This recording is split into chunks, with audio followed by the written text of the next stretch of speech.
Kasih karunia dan damai sejahtera dari Allah Bapa kita dan dari anaknya Tuhan Yesus Kristus menyertai kamu sekalian. Amin. Shalom, saudara-saudari, sahabatku yang dikasihi Tuhan Allah. Firman Tuhan yang hadir menyapa kita hari ini, hari Kamis tanggal 22 Mei 2025, tertulis di dalam kitab Ayub pasal 10 ayat 12.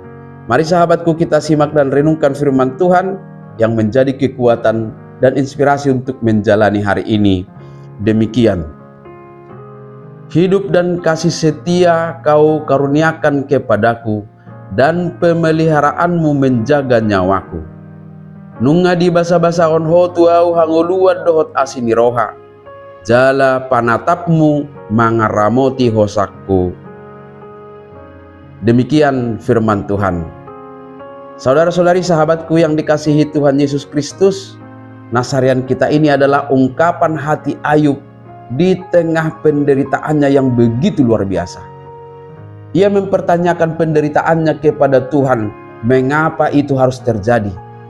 Dan pertanyaan itu muncul dalam kesadaran akan keberadaannya, dalam pengakuan bahwa ia sudah menerima kebaikan Tuhan dalam hidupnya.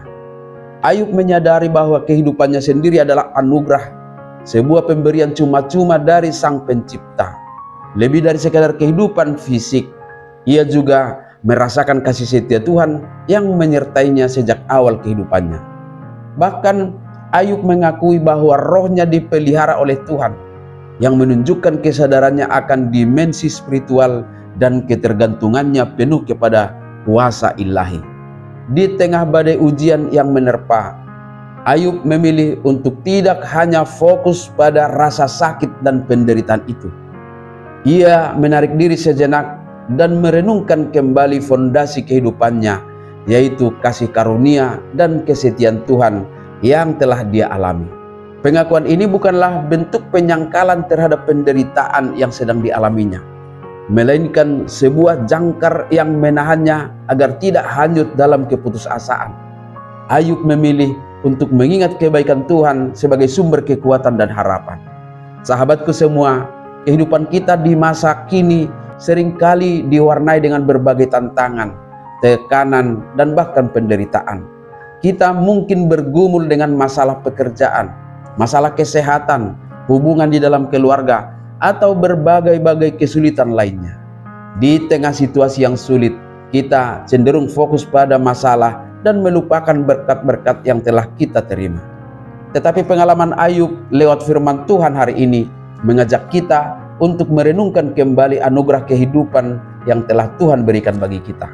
Setiap hembusan nafas, setiap kesempatan untuk menjalani hari-hari hidup kita adalah bukti kasih karunia-Nya. Kita juga perlu menyadari kasih setia Tuhan yang terus menyertai kita, baik dalam suka maupun duka. Pemeliharaan Tuhan atas roh kita mengingatkan bahwa kita tidak hanya makhluk fisik, tetapi juga memiliki dimensi spiritual yang perlu dijaga dan diperkuat melalui hubungan yang baik dengan Tuhan. Sehingga kesadaran itu dapat memberikan kekuatan untuk menghadapi berbagai-bagai kesulitan dan penderitaan dalam hidup kita, sekaligus akan membangkitkan pengharapan untuk memenangkannya. Sahabatku, menyadari dan mengakui bahwa hidup kita seutuhnya dipelihara oleh Tuhan membawa kita pada kerendahan hati dan ketergantungan kepadanya. Oleh sebab itu, fokuslah kepada anugerah, bukan hanya kepada masalah. Terlalu fokus pada masalah dapat menggelapkan pandangan kita terhadap berkat-berkat yang ada. Mengalihkan fokus pada anugerah Tuhan dapat memberikan persepsi yang lebih seimbang dan optimis dalam hidup kita.